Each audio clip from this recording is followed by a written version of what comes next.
This story is for everyone.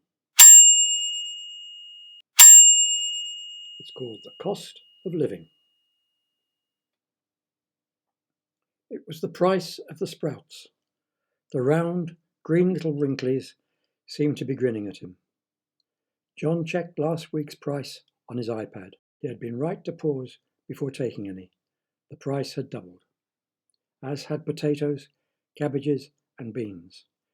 Meat had gone through the roof, and his favourite wine was rapidly approaching the price of a bottle of champagne of 3 years ago. He dropped his empty basket in the rack beside the cashier and mooched morosely out of the supermarket. He would walk home.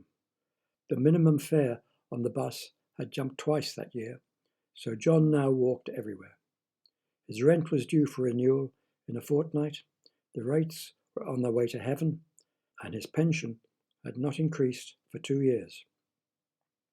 He was, he realized, a red-hot candidate for bankruptcy. Sitting on a wall, he took out his iPad. Even his precious iPad made him feel guilty. He could never have afforded one. He switched it on and selected the What If app. He had found the computer on a bus. Of course, he had offered it to the driver. It was property that had been lost. The driver had waved it away. Forms, and more forms would have to be filled in. Forms were trouble. He was paid to drive buses. Form filling was not in his job description, and anyway, if he was honest, which he was not, he already had an iPad. Entering his pension, the raging price of inflation, his dwindling savings, and with some trepidation, pressing the total button, brought ignition and liftoff. A liftoff of terror.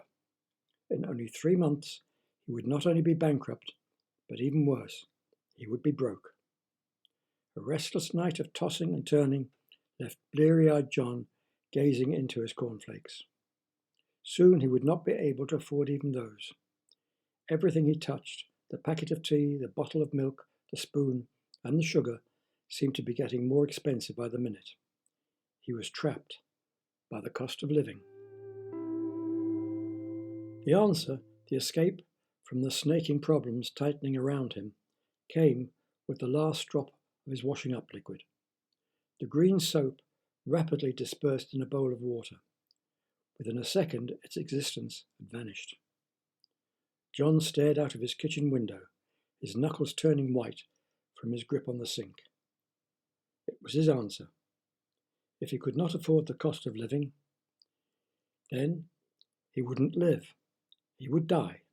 He would die someday anyway. If he died now, at least his savings would pay for his funeral. The undertaker thought he should call the police.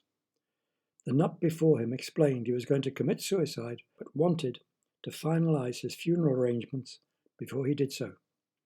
He required an exact price for the proceedings, and he would post the company a check just before the deed. As, John added, it was best the undertaker did not know who he was in case he called the police.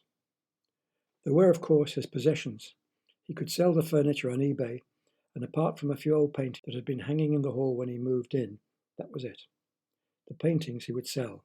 There was an art dealer in the high street who might be persuaded to take them. His bank account would be empty. After his funeral expenses, he would spend the balance in the best restaurant in town, the final meal of a condemned man. All that was left to be decided was the method of death. He did not want to be a trouble to anyone. The emergency service were already stretched, and he did not want to add to their burden. The solution was obvious. He would kill himself in the funeral parlour. There would be no need for the police or even an ambulance. He could topple neatly into the nearest coffin. A few screws in the lid, pop him in the oven, and all would be finished efficiently, quickly, and neatly. Cyanide was a popular choice for suicide. Okay, it hurt a bit, but was over quickly, and it didn't leave a mess. The chemist offered him a pen, but John did not have time to even begin his signature. That would be £35, please. The chemist kept hold of the bottle. Cyanide was not available on the National Health. John was not paying £35 for a bottle of poison. John never paid £35 for anything. Mumbling an excuse, he left the shop. £35 was too expensive. He would have to find a cheaper way to kill himself. The do-it-yourself warehouse offered plenty of poisoning opportunities. There was soda, paint remover, weed killer, acetone, and white spirit. John carefully noted down the chemicals they contained for further research on the net. There was a Stanley knife with which he could cut his wrists that he quickly dropped. He was much too squeamish for that, and it would make such a mess in the funeral parlour. He did not want to make trouble for anyone. The internet informed him the poisons he listed were either too painful, inconclusive, or took ages to work. He could shoot himself, but guns were out of his budget.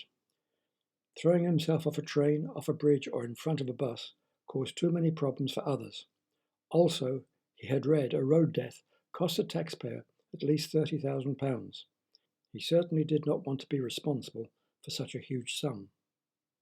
He could gas himself, except his flat was all electric. Plugging himself into a wall socket was too painful to contemplate, and he tried to drown in his bath, but kept struggling up for air, which was not the point of the exercise. He gasped when he received the bill from the undertaker.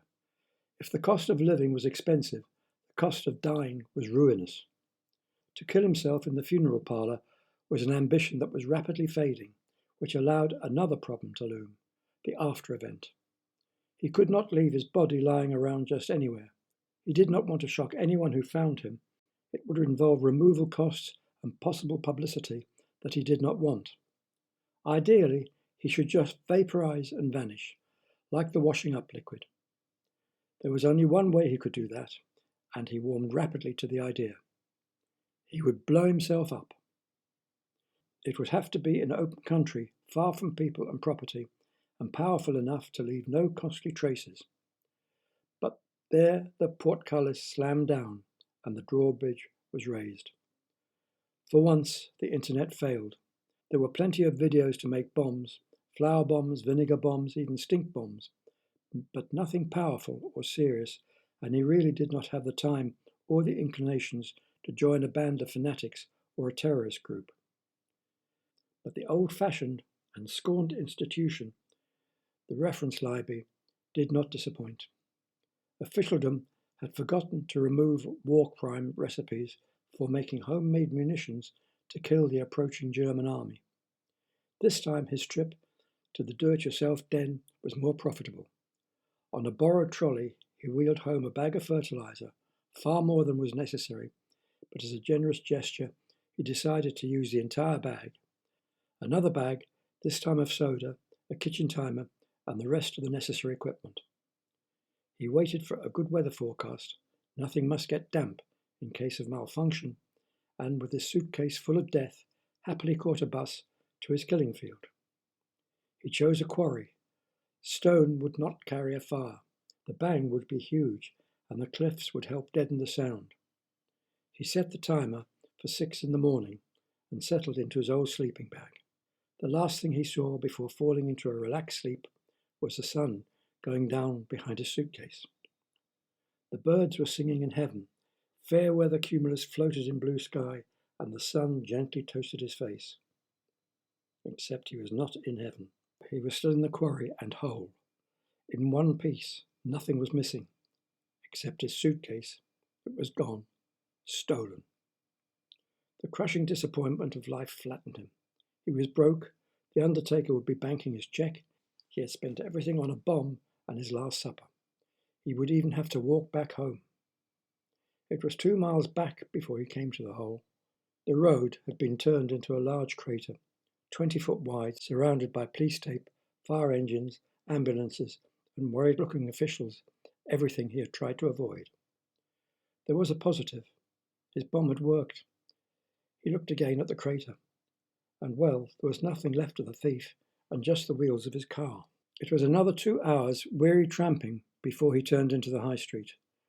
There was no point in going to his empty house, and he had managed to time his arrival in the lunch hour, so the art dealer was closed. He would sell his watch to the second-hand shop further down the road. He would not get much. The man only ever paid peanuts, but hopefully with the cash from his pictures, he would have enough to buy more parts for another bomb. This time he would sit astride the thing until it went off. The gallery door rattled as it was unlocked. "Mr. Walker!" The man was looking at him as if he had two heads. John walked in and flopped exhausted into the nearest chair. £30. I need £30, he said. The gallery owner did not hesitate. Of course. The notes were taken from a desk drawer with alacrity and passed to John. "I did not know you were coming. I don't have the balance here, but it would have to be a cheque." A cheque? John was blanked. "You got my email?" Of course he hadn't. He had sold his iPad. John heard the words £3.8 million and the name Gainsborough. Dealer explained the other two should go to Christie's. It was not often, if ever, 3 unknown Gainsborough paintings were discovered. There, the gallery owner's explanation ended. He was talking to empty airspace. John had vanished. A sudden skid under his chair, and he finished under the desk.